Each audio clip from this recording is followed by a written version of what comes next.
André, buenas noches. Efectivamente, estamos aquí en la Alcaldía Mayor de Bogotá. Este es llamado el Salón de Crisis. Tenemos a nuestras espaldas imágenes reales, en tiempo real, de los sectores más importantes de la ciudad. Como ustedes los pueden ver, están limpios. Hoy ha sido un día particularmente difícil para la administración con el tema de las basuras. Hemos invitado al alcalde mayor de Bogotá, el doctor Gustavo Petro. Señor alcalde, buenas noches. ¿Cómo vamos? ¿Cómo está? Javier Darío Restrepo, periodista, escritor, reconocido. Y Gustavo Vilches Chaus. Wilches, los españoles dicen Vilches. Gustavo Wilches Chaus, es ambientalista.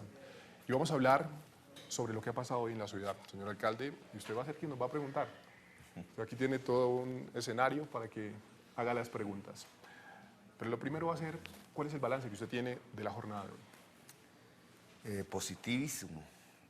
Desde las dos vías del nuevo modelo de aseo, que tiene el tradicional, que es botar basura en el relleno, y el nuevo, el que surge, que es reutilizar, reciclar. Los balances de estas dos vías son positivos.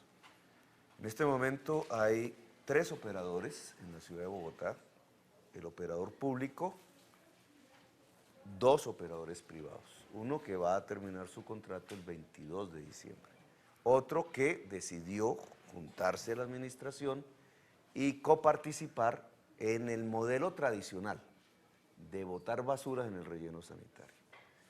¿Qué pasó en esta vía? En esta vía recibimos en la madrugada de hoy la terrible noticia de que los operadores que salieron a las 12 de la noche habían dejado de recoger en la ciudad de Bogotá, en las zonas en donde les correspondía ayer su servicio, 2.000 toneladas de residuos que se acumularon con lo que tendría que haberse recogido hoy en otras zonas de la ciudad que le correspondían el día de hoy, y que fue lo que atendimos con suficiente éxito.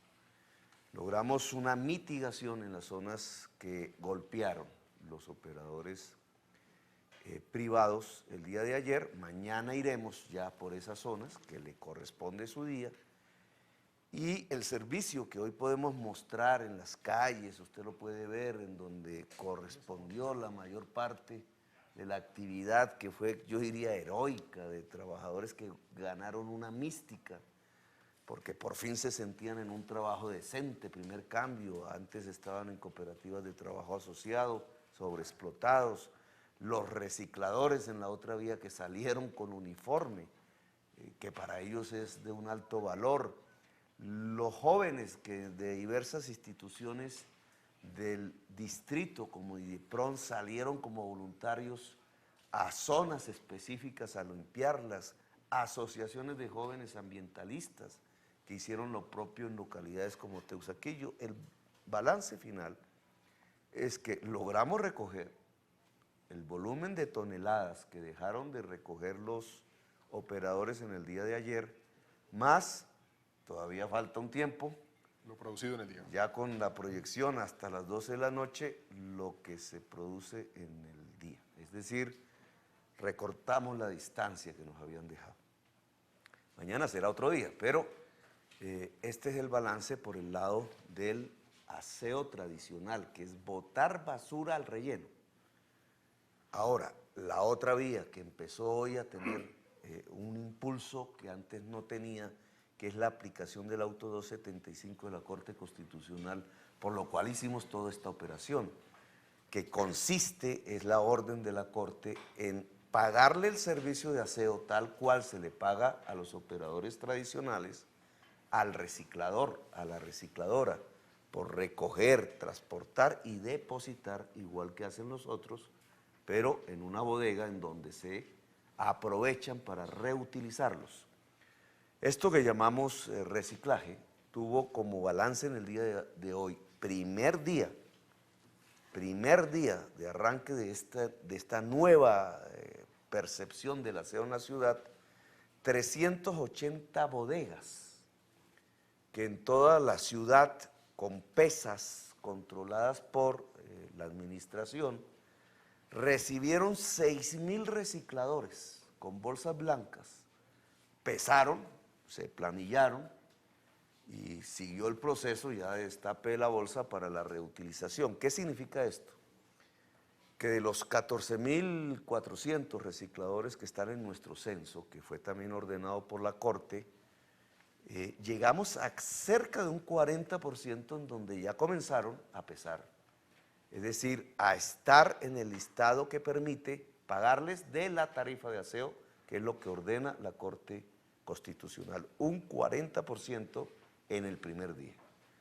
Para mí ese es incluso esperaba muchísimo menos, es un resultado enorme, porque ahora, para mañana, que será otro día, pasado, etcétera, todos serán difíciles, aumentarán las bodegas con pesas, aumentará el número de recicladores con bolsas blancas, esperamos que aumenten las bolsas blancas, que es lo que la familia ya voluntariamente, aunque es su deber, ha separado en su hogar y ha buscado los productos que se reciclan para introducirlos en la bolsa blanca y sacarlos al lugar donde los recogen. Si eso sigue aumentando, podremos lograr el objetivo total del auto 275 en cuestión de semanas y nos aprestaremos a unas nuevas fases. ¿Cuáles son las nuevas fases del año entrante? Que cada vez arrojemos menos en el relleno sanitario, claro, y cada vez más aparezcan las bolsas blancas para ser pesado y reutilizado en la industria y en la actividad productiva de la ciudad. No botar la plata prácticamente. Señor alcalde, el tema basura cero es un tema mundial. Sí. Eso no es algo nuevo. Todos los cambios, las revoluciones son difíciles de asimilar por las comunidades y más nosotros en este lado del continente. Los medios de comunicación juegan un papel importante dentro de esa colectividad. ¿Cuál es el papel de los medios de comunicación? ¿Qué es lo que usted ha analizado para que se produzca una reacción contraria a lo que debe ser basura cero, que es precisamente el bienestar? Y usted tiene, a mi lado izquierdo, un ambientalista, al lado derecho, el maestro Javier Darío Restrepo, un analista de medios. Empiece usted a desarrollar este tema, señor alcalde. Bueno, pues hoy vivimos una jornada de medios. Desde las 6 de la mañana que salí, estuve empezando a oír, pues hoy y sigue en este momento. Entonces, obviamente no quiero hacer mi apreciación personal de qué sentí, qué experimenté alrededor de este tema. Sí me gustaría que Javier, que es un experto en el tema de la comunicación, sobre la base como del experimento de la realidad del día de hoy, nos pudiera transmitir algunos conceptos, algunas apreciaciones suyas sobre el papel del medio de comunicación, primero en un día crítico, que lo era, un día de transición, y segundo sobre los planteamientos hechos alrededor del nuevo modelo de aseo y cómo eso fue tramitado, digamos, a través de los medios de comunicación en la ciudad de Bogotá. Yo tengo esta impresión, alcalde. En este momento los bogotanos deben estar desconcertados. Estuve viendo los noticieros de la noche, RCN y Caracol. Y hay más. Un desfile, Bogotá invadida por las basuras. Fracaso total. Sin embargo, les abono el que le dieron voz. Pero entonces, después de eso, de todas las imágenes que muestran de cantidad de basura acumulada por todas partes, el alcalde dice, acentuando cada sílaba según su estilo, resultados satisfactorios. Pues la gente a estas horas, después de ver ese contraste, bueno, al fin, ¿qué pasó? Ahí hay un fenómeno de comunicación que me parece muy interesante. En primer lugar, eso no debió suceder. Pero es que el hecho se ha enfocado como si se tratara de un partido de fútbol y con la misma simplicidad con que uno está con Millonarios o con Medellín. Y esto es mucho más complejo que eso. Y lo han reducido simplemente a yo estoy con el alcalde y yo estoy contra el alcalde. Y aquí tenemos un problema de bien común que debe ser asumido por todos, sin necesidad de esos partidismos, como un asunto que nos concierne a todos. Y esa es una tarea que le corresponde a los medios de comunicación. Más aún, yo diría, la dignidad y la influencia de los medios de comunicación depende de que los medios de comunicación sean percibidos como voceros del bien común y no voceros de un partido o de un grupo. No, son medios que nos están interpretando a todos. Me parece que ese es un primer elemento digno de ser tenido en cuenta. Hay un segundo elemento, y es que no estamos ante un hecho que pueda simplificarse en recoger o no recoger basuras. Aquí hay mucho más. Si se trata de un tema complejo, uno como periodista tiene que asumirlo como tema complejo, y sé que mis colegas periodistas lo han hecho en muchos casos. Es decir, el país ha progresado en ese sentido, y los grandes temas de la vida pública, denunciados y tratados por los periodistas, han creado una conciencia de que se trata de males que son males de todos y que por consiguiente deben ser resueltos por todos. En este caso, está de por medio, desde luego, el bien de la sociedad y una cuestión sanitaria, de una recogida, y un sistema que sea cada vez más eficaz en orden al orden de la ciudad. Pero además de eso, está el ingrediente social. Me parece que es importantísimo que se entienda ese componente social de los recicladores integrados ya a una tarea, y una tarea pública en la que ellos van a tener una cierta seguridad laboral, lo que eso representa para la vida de la sociedad. Y hay el otro elemento que me parece que es importantísimo, y en ese Gustavo tiene muchos más elementos para aportar, que es el cambio de mentalidad respecto de basuras. Es decir, no es simplemente deshacerse de lo que se desechó, sino entender que el problema de las basuras tiene que ser adecuadamente resuelto, o de lo contrario viene un problema no solo sanitario, sino ecológico. Y en ese sentido, apenas si nos estamos poniendo al día con lo que se está haciendo en muchas partes.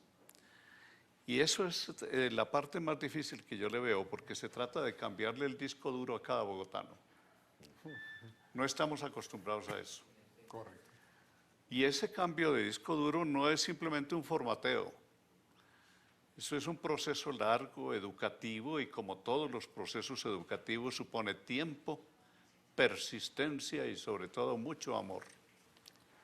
Entender muy claramente que la ciudad necesita eso, y que eso es asunto que tiene que ser resuelto no por el alcalde, sino por todos. Y de allí se sigue un cambio cultural, que es un cambio que nos está haciendo falta. De varias generaciones. Gustavo Wilches, ¿cuál es la percepción que usted tiene al respecto? Usted acaba de llegar de Chile, ¿no? De un modelo interesante. Bueno, yo quiero mencionar lo siguiente. Hay una historia de un hombre que llega a una plaza de la Edad Media en donde hay gente picando piedra. Y le pregunta a uno, ¿usted qué está haciendo? Y dice, yo me estoy jornaleando. Le pregunta a otro, ¿usted qué está haciendo? Y le dice, yo estoy cuadrando todas las caras de esta piedra para que queden perpendiculares entre sí. Y le pregunta a otro que está haciendo exactamente lo mismo que los otros dos, ¿usted qué está haciendo? Y dice, yo estoy construyendo una catedral. Muy lindo porque, digamos, marca la escala con que abordamos la cotidianidad, las actividades cotidianas.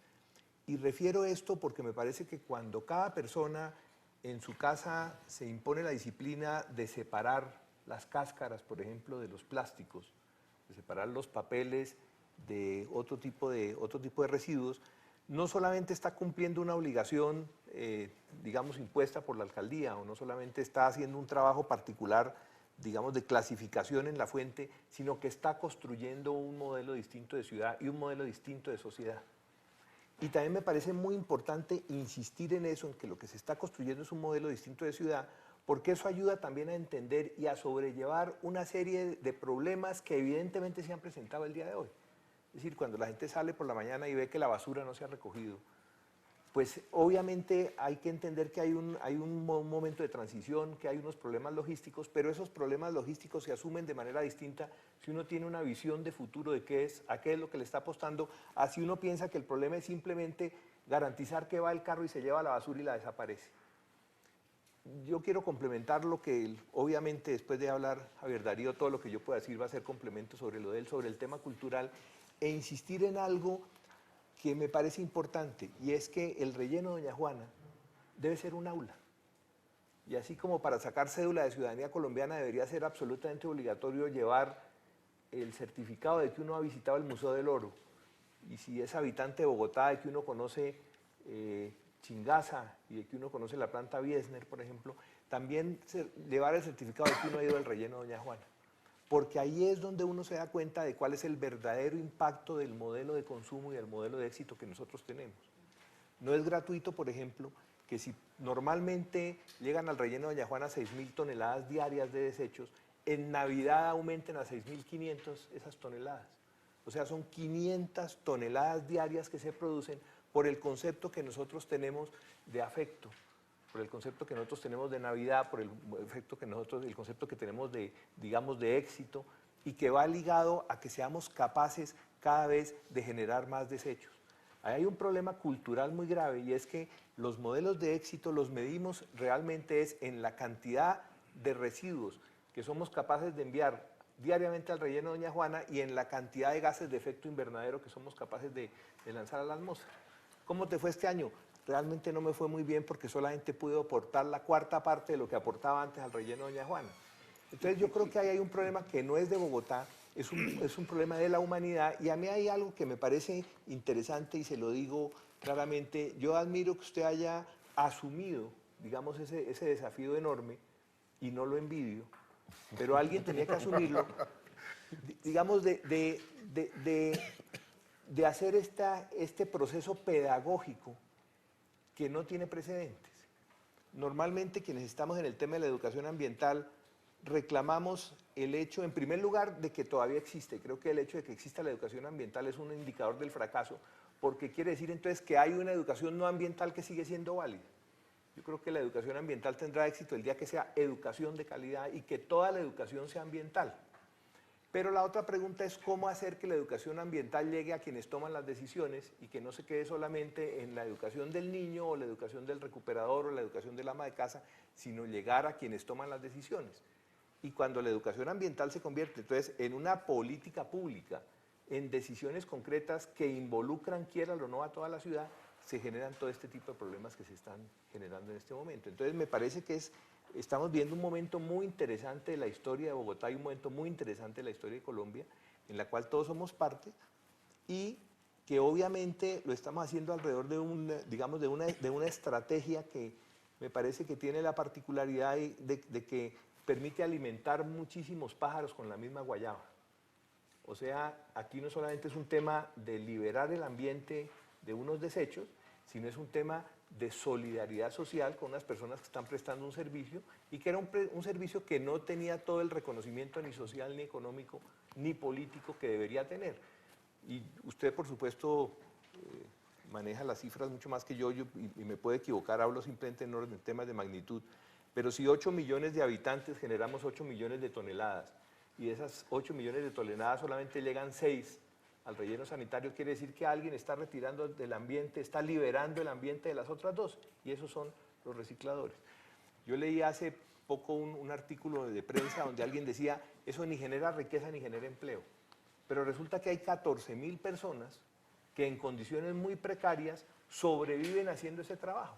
Entonces, por supuesto, si no es en condiciones precarias, si no es con medios técnicos, con seguridad social, con dignidad, seguramente no solamente van a poder retirar del ambiente 1.000 o 2.000, sino que va a ser mucho más lo que van a retirar, y entonces también se va a aumentar la vida útil del relleno Doña Juana. Estoy diciendo algo que usted lo conoce muchísimo más que yo, pero de pronto hay otras personas que no lo conocen o no lo han oído de esa manera. Entonces me parece que, como le digo, se alimentan muchísimos pájaros con la misma guayaba, y esa es una de las razones por las cuales me parece que es muy importante apoyar y contribuir cada cual desde sus capacidades y desde su posibilidad, digamos, de construir Nueva Ciudad?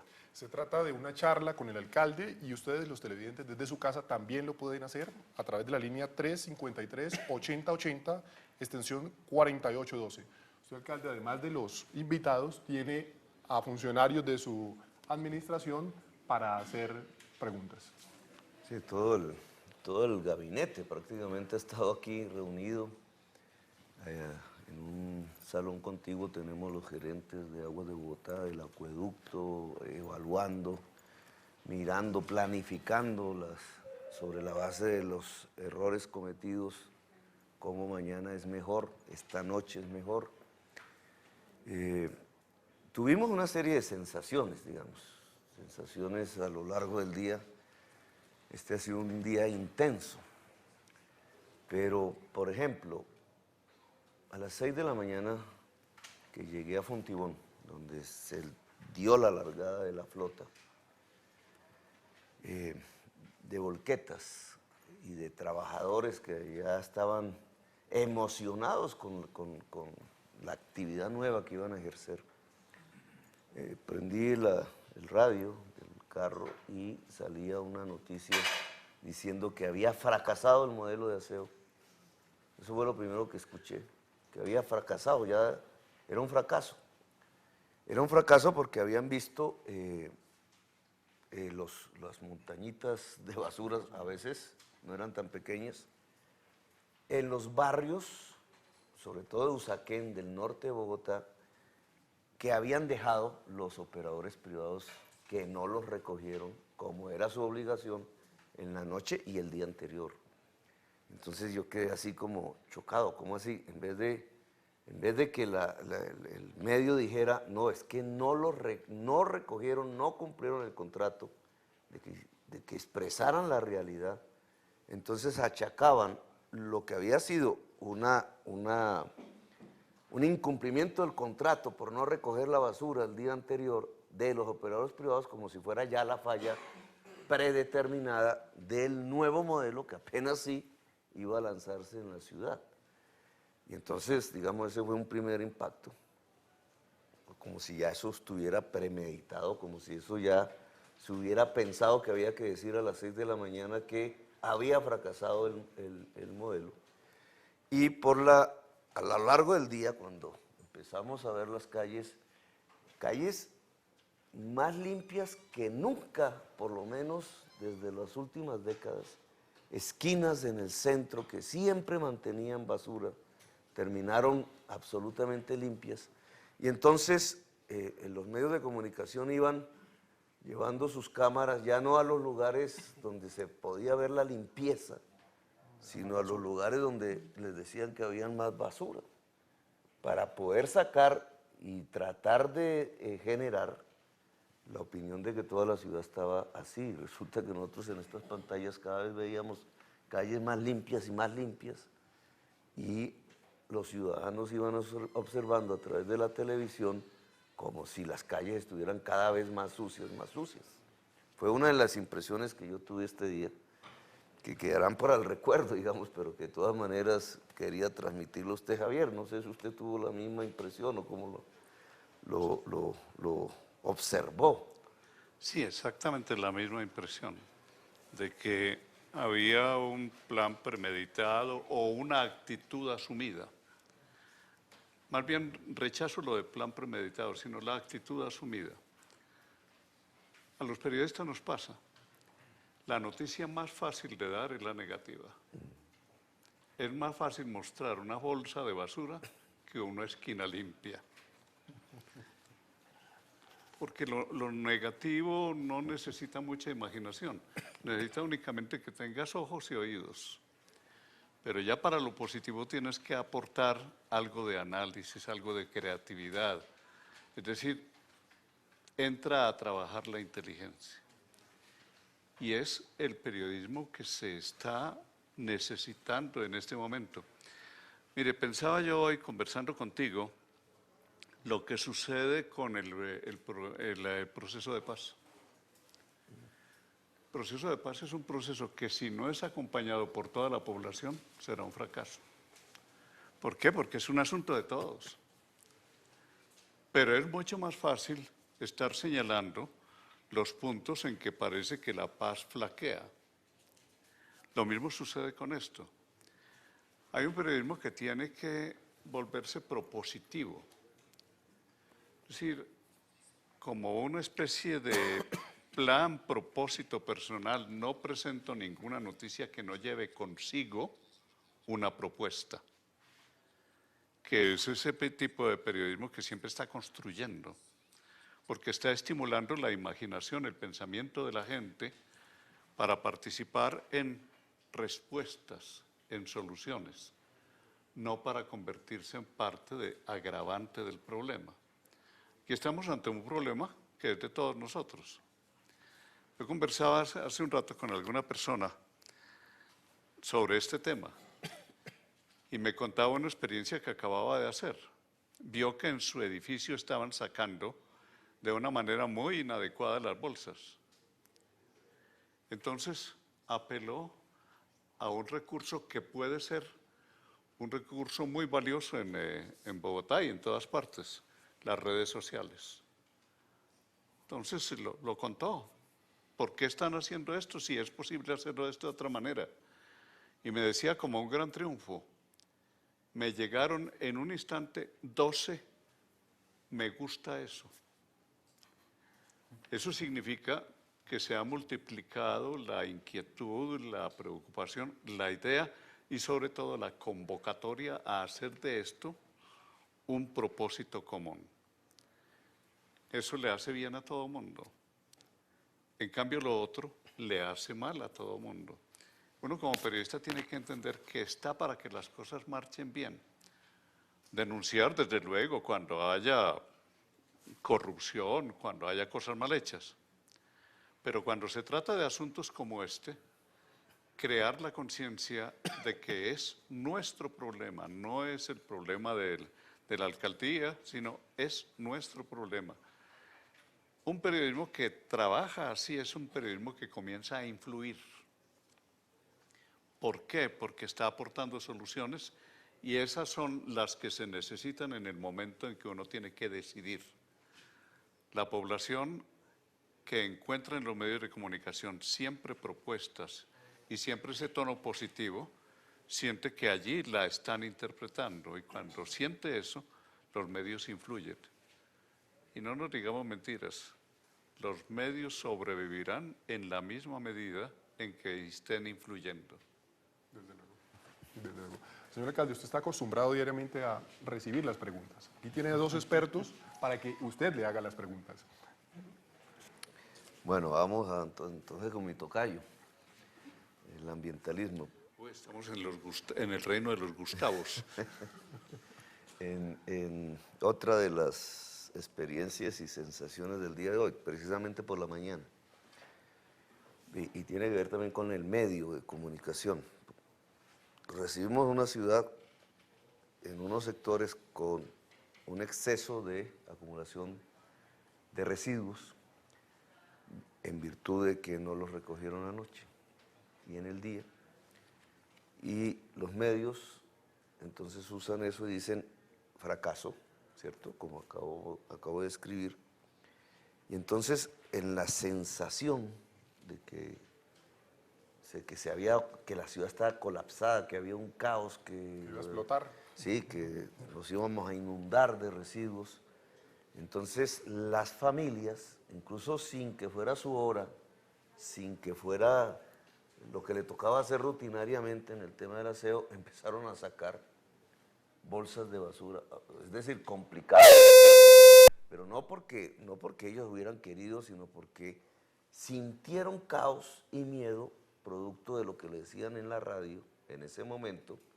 Entonces se nos produjo un efecto perverso, además de lo que ya venía del día anterior, las personas empezaron a sacar, incluso por fuera de la hora del día tradicional, residuos sin reciclar, es decir, sin separar en la fuente, más que reciclar, sin separar en la fuente, es decir, el medio no nos ayudó a lo que era el objetivo central de la jornada, y era que las familias hicieran más esfuerzo pues las que ya lo hacen de por sí, pues lo hicieron. Los recicladores que ya saben cómo encontrar material que es reciclable, pues lo hicieron. Pero el medio no jugó el papel pedagógico que yo esperaba de incentivar a que familias que nunca lo habían hecho, o que lo habían hecho mal, empezaran a hacer su primer ejercicio, así no fuera bien hecho, digamos, pero su primer ejercicio de separación en la fuente, sino que más fue la sensación de, esto se volvió el caos, hay que sacar todo porque si no nadie lo va a recoger finalmente. Tuvimos esa sensación y fue lamentable porque creo que la jornada hubiera podido tener mucho más éxito si tranquilamente se hubiera dejado reflexionar a la familia y ella hubiera tomado la decisión de separar en la fuente y no paniquearse, como se dice, porque el medio le estaba diciendo la ciudad está en caos, y entonces sacar apresuradamente el residuo a la calle sin separarlo. Fue otra de las sensaciones que obtuvimos, que es un poco el tema si el medio de comunicación, si el periodismo colombiano, bogotano, ha logrado captar la importancia que tiene, no el problema de si unos operadores dejan de ganar o no, que pareciera que fuera el tema fundamental, sino si la sociedad está separando en la fuente de tal manera que estemos realmente colaborando en salvar el planeta, porque finalmente de eso es que se trata. Claro, inclusive yo diría más de salvar la posibilidad de que nosotros sigamos en el planeta, porque el planeta se salva solo sin ningún problema.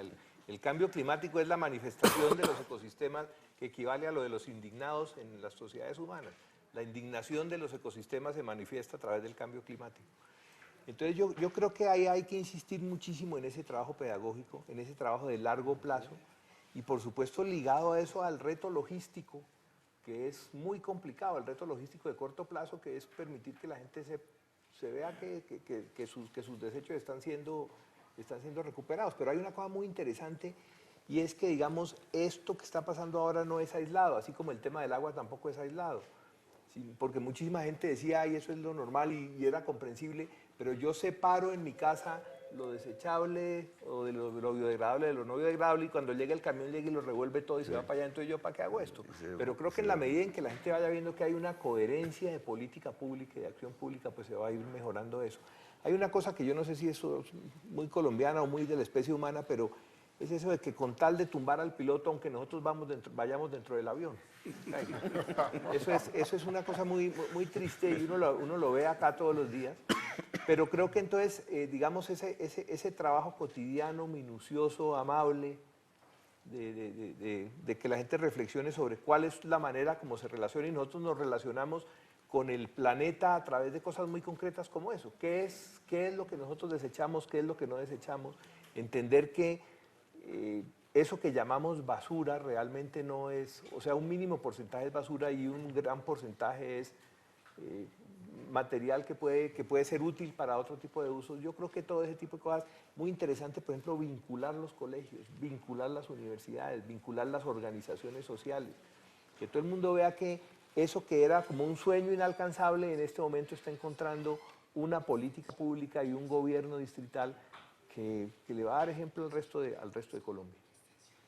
Bueno, le recordamos a los televidentes que pueden comunicarse, hablar con el alcalde, formular sus preguntas al 381-3000, extensión 1548.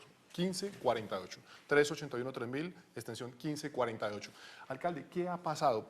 Y hablamos de revolución, porque su alcaldía ha sido una revolución, un cambio para todos. Rebajas en las tarifas de Transmilenio en las horas valle. Y vienen ahora rebajas para los estudiantes universitarios. Reconocer el mínimo vital en el agua, los 6 metros cúbicos. Y una serie de campañas que se han venido impulsando, pero que parece que la gente no las ha asimilado todavía de la importancia de lo que ha pasado en su administración.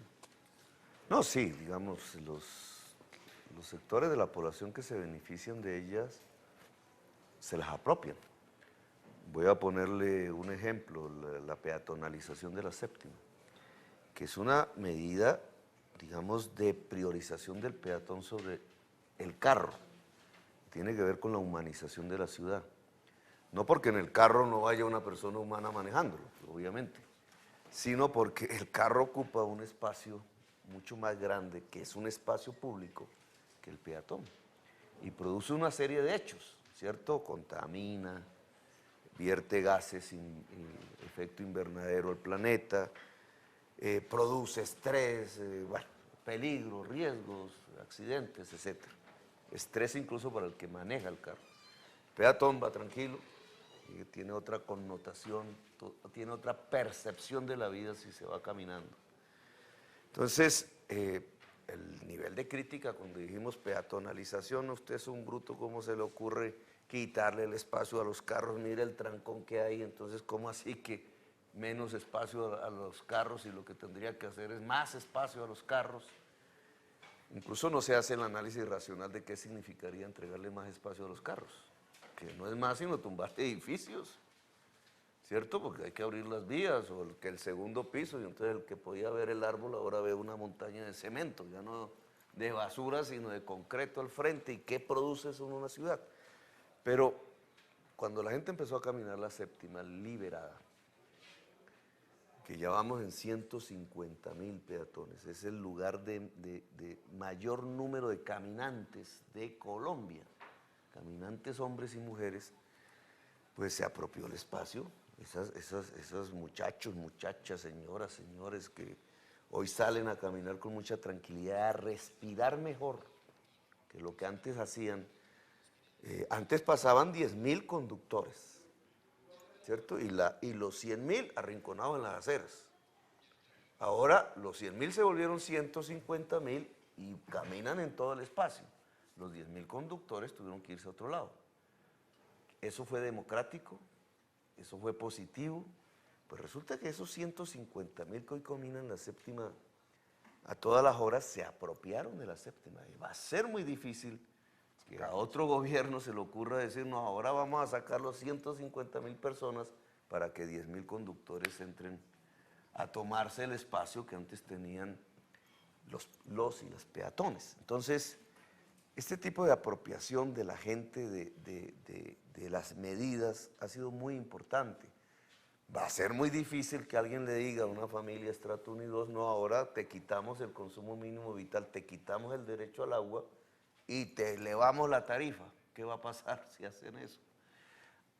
Usted mismo lo ha dicho, en el transporte, estas son medidas que tienen que ver con dos objetivos. Luchar contra el cambio climático. Mi tocayo aquí conoce a la perfección, que es una lucha, porque ya el cambio climático no es reversible. Digamos, lo que pasa es que podemos detenerlo, congelarlo un poco, y no, porque entre más se produzca, cada vez va a ser peor, cada vez va a matar más. Podemos dejar el cigarrillo, pero lo que nos fumamos ya no lo Ya quedó fumamos. ahí, entonces ya no es que sea reversible. Entonces luchar contra el cambio climático es un objetivo y superar la segregación social es el otro. ¿Están ligados? Esa era una pregunta que yo me hacía en la campaña. Es decir, que al luchar contra la segregación social, al mismo tiempo estamos luchando contra el cambio climático. La respuesta a la que yo he llegado es que sí. Sí, porque superar la segregación social, ¿qué es? Espacio público democratizado. Y entonces cuando tú vas a construir ese espacio público, resulta que estás eliminando factores que estaban deteriorando el medio ambiente. Por ejemplo, este caso específico de la séptima que te acabo de comentar. Cuando dijimos consumo mínimo de agua potable gratuito, entonces nos dijeron, qué bruto, ahora esos pobres se van a gastar el agua, mejor dicho, se van a bañar todo el día porque les va a salir casi gratuita. Estadística, 22% disminuyó el consumo de agua potable en la familia pobre. ¿Sabe cuál fue la racionalidad que ocurrió allí cuando se le rebajó sustancialmente el costo del agua potable? Que sintieron que no solamente podían reducir lo que ya el Estado otorgaba como derecho, sino un poco más y utilizar el recurso en comprar carne y leche, nutrirse. Es decir, una medida que posiblemente iba a buscar más consumo de agua en contra de la lucha contra el cambio climático, resultó fue al contrario, en favor de lo que nosotros pregonábamos, consumen menos agua potable y aprovechan el ahorro en nutrirse. En invertirlo. Señor alcalde, nos están escuchando, nos están viendo. Antonio Muñoz Pineda, de la localidad de Engativá, quiere formularle pregunta. Antonio, buenas noches. Buenas noches, señor alcalde.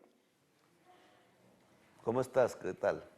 Bien, señor alcalde. Primero que todo, lo felicito porque usted es un hombre valiente y es capaz de tomar esas decisiones. Así a la mayoría de la gente no les gusta.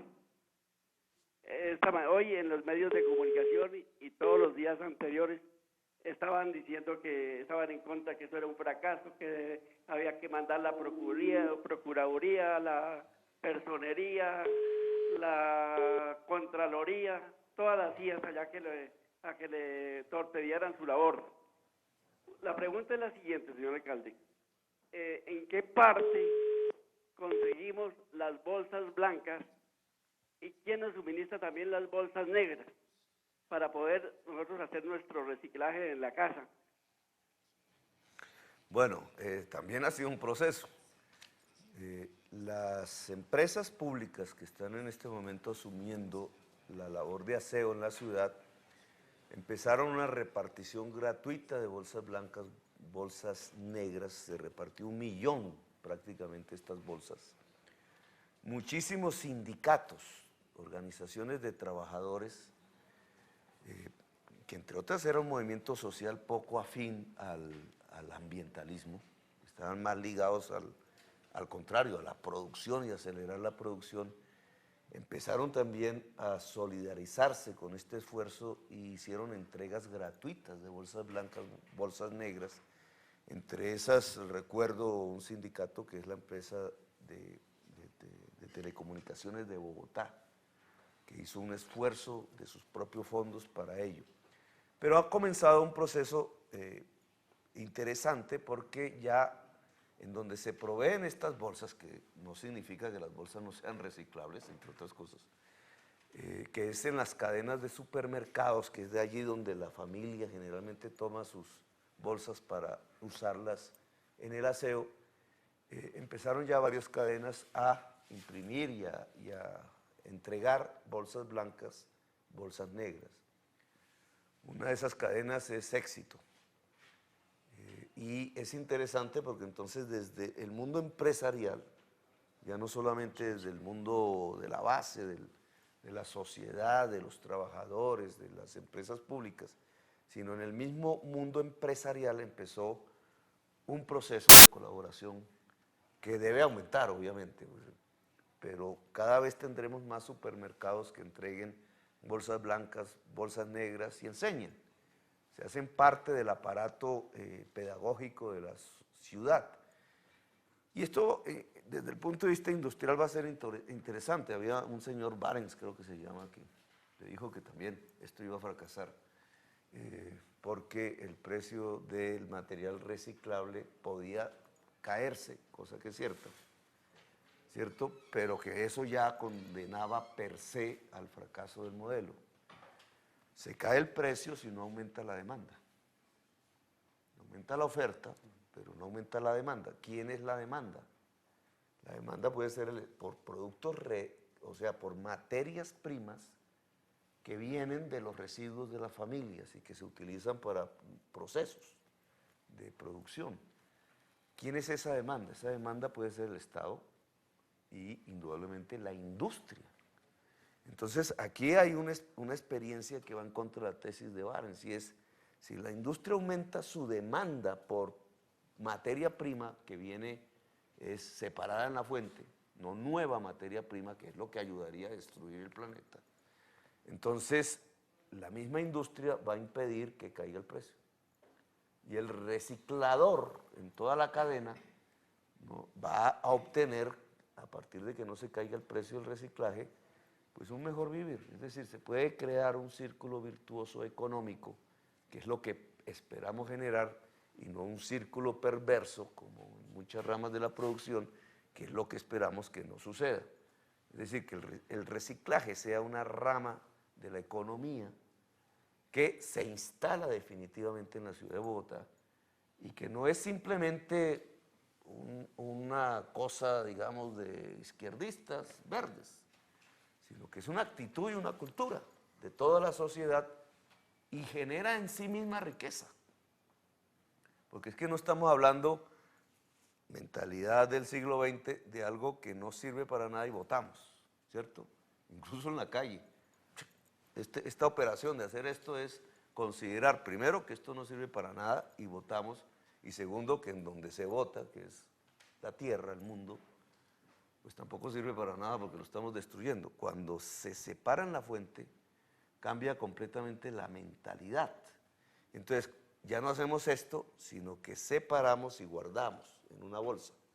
¿Eso qué es? Consideramos que esto vale. Esto que antes no valía, ahora vale. Si vale, es riqueza. Desde luego que sí. Es Bueno, generación de riqueza. vamos a conclusiones muy concretas. Gustavo, Javier Darío, señor alcalde, en torno a este tema. Mañana es el segundo día. ¿Cuánto tiempo vamos a necesitar para empezar a... Estamos en la meterle- primera noche.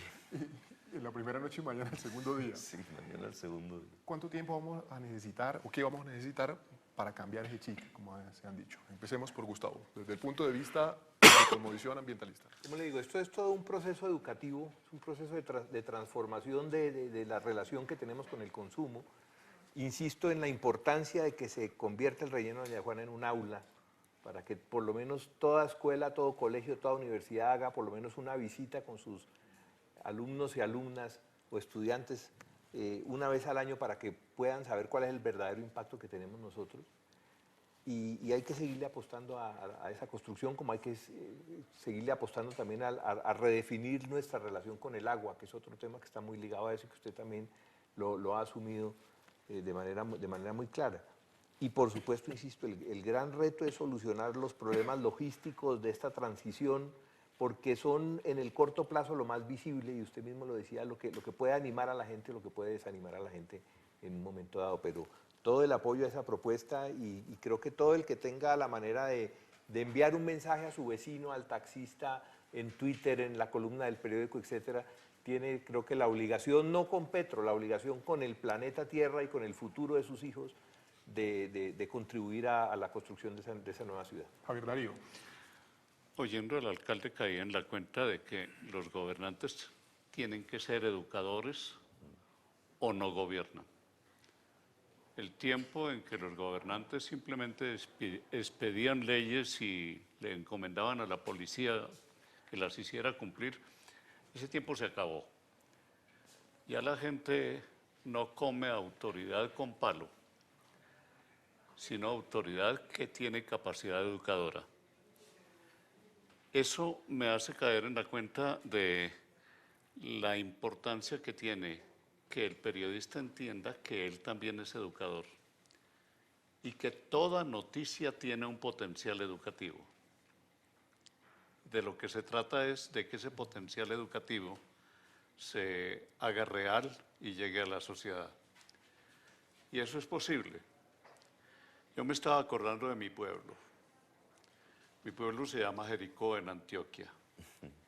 Y uno de los premios que recibió el pueblo hace poco fue precisamente por el éxito en la campaña para que la gente separara las basuras. Aparte de otras razones muy cívicas.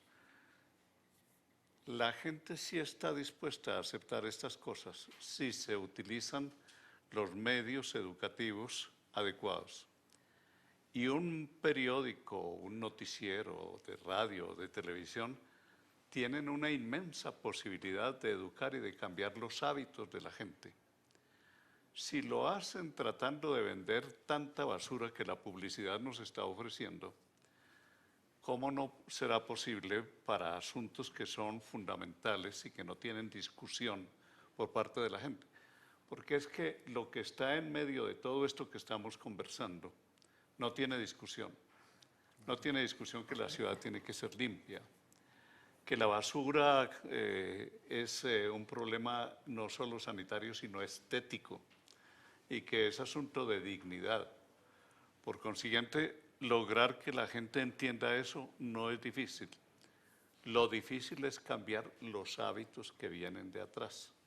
y por eso hemos hablado, hemos coincidido mucho con Gustavo, en que es un asunto pedagógico, educativo, el que tenemos de por medio, más que político.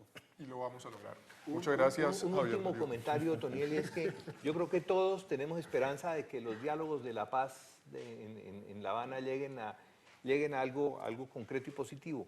Pero también hay que ser conscientes de que en la medida en que nosotros, cuando clasificamos nuestros desechos, cuando facilitamos la vida de una familia que se dedica a la recuperación de esos desechos, cuando contribuimos a dignificar su trabajo en la calle, estamos construyendo paz en un escenario muy concreto y sobre el cual nosotros en alguna medida tenemos control.